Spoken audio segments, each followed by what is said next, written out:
हरियाणा में चुनावी मौसम के बीच वार पलटवार का दौर जारी है।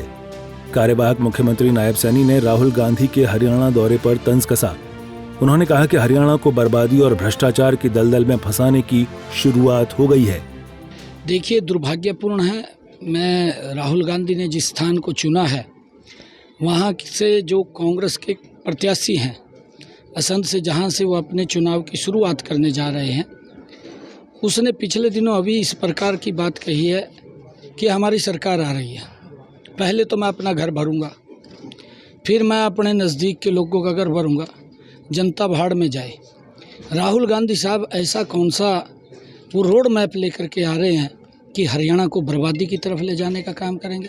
क्या हरियाणा को फिर वो दोबारा भ्रष्टाचार की दलदल के अंदर फंसाने का काम करेंगे? अरे राहुल गांधी साहब, अगर आपने कहीं अपनी जनसभा की शुरुआत करनी थी तो कहीं किसी ऐसे स्थान से करते जिससे कोई ठीक मैसेज होता। जो व्यक्ति पहले ही भ्रष्टाचार की बातें कर रहे हैं, कांग्रेस पार्टी हरियाणा प्रदेश के कभी भी, क्योंकि ना इनके बस की बात है, जिस दिशा के अंदर आज हरियाणा प्रदेश बढ़ा है, बिना पर्ची बिना खर्ची के भ्रष्टाचार के ऊपर बड़ी लगाम लगी है, हरियाणा प्रदेश का समान रूप से विकास हुआ है। नायब सैनी ने आरोप लगाया कि राहुल गांधी दलित विरोधी और आरक्षण संविधान समाप्ति के पक्षधर हैं, क्योंकि उन्होंने अमेरिका में बयान दिया था कि आरक्षण खत्म होना चाहिए। मैं राहुल बाबा से पूछना चाहता हूं, जो आपने अमेरिका के अंदर बयान दिया है, हरियाणा प्रदेश का हमारा दलित समाज वो आपसे जानना चाहता है कि आपकी मंशा क्या है, आपकी सोच क्या है। आप उसको जो आपकी दलित विरोधी सोच है वो आपके सामने आई है, और आज हरियाणा के अंदर जिस प्रकार से कांग्रेस के समय के अंदर दलितों के ऊपर अत्याचार हुए, उसके ऊपर भी राहुल गांधी बोल करके जाए। जिस प्रकार से उनको प्रताड़ित किया गया, जो अगर कोई दलित व्यक्ति अपनी मेहनत से ऊपर उठता है, कांग्रेस पार्टी उसको कुचलने का काम करती है। कांग्रेस का इतिहास रहा है, बाबू जगजीवन राम से लेकर के डॉक्टर भीमराव अंबेडकर से लेकर के बाबू जगजीवन राम, चाहे सीताराम केसरी और चाहे अन्य इनके बड़े नेता, वो सभी के सभी नेता वो दलित, कांग्रेस ने उनका शोषण किया है, उनको दबाने का काम किया है। बहरहाल हरियाणा में 5 अक्टूबर को वोटिंग होनी है और 8 को नतीजे आएंगे। देखने वाली बात होगी कि जनता के दिल तक कौन पहुंच पाता है। सूर्य समाचार के लिए कुरुक्षेत्र से अशोक यादव की रिपोर्ट। हरियाणा में चुनावी मौसम के बीच वार पलटवार का दौर जारी है। कार्यवाहक मुख्यमंत्री नायब सैनी ने राहुल गांधी के हरियाणा दौरे पर तंज कसा। उन्होंने कहा कि हरियाणा को बर्बादी और भ्रष्टाचार की दलदल में फंसाने की शुरुआत हो गई है।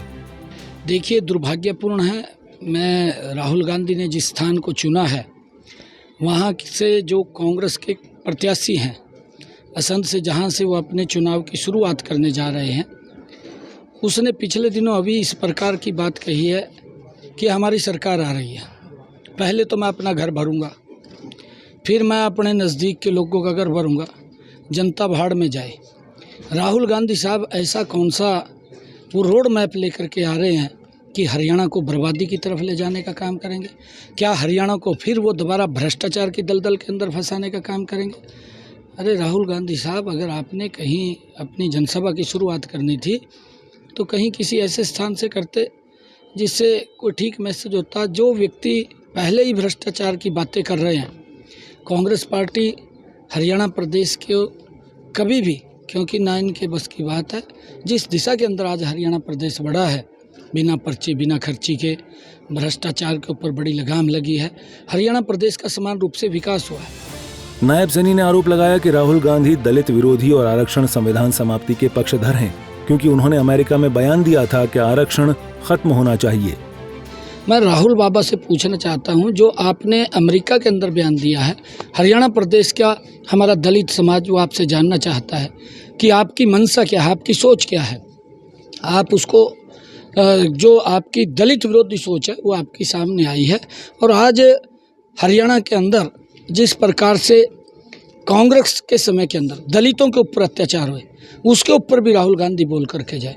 जिस प्रकार से उनको प्रताड़ित किया गया, जो अगर कोई दलित व्यक्ति अपनी मेहनत से ऊपर उठता है, कांग्रेस पार्टी उसको कुचलने का काम करती है।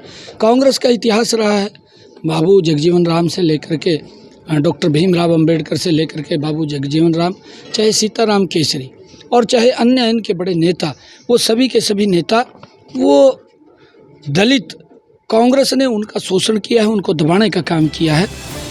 बहरहाल हरियाणा में 5 अक्टूबर को वोटिंग होनी है और 8 को नतीजे आएंगे। देखने वाली बात होगी कि जनता के दिल तक कौन पहुंच पाता है। सूर्य समाचार के लिए कुरुक्षेत्र से अशोक यादव की रिपोर्ट।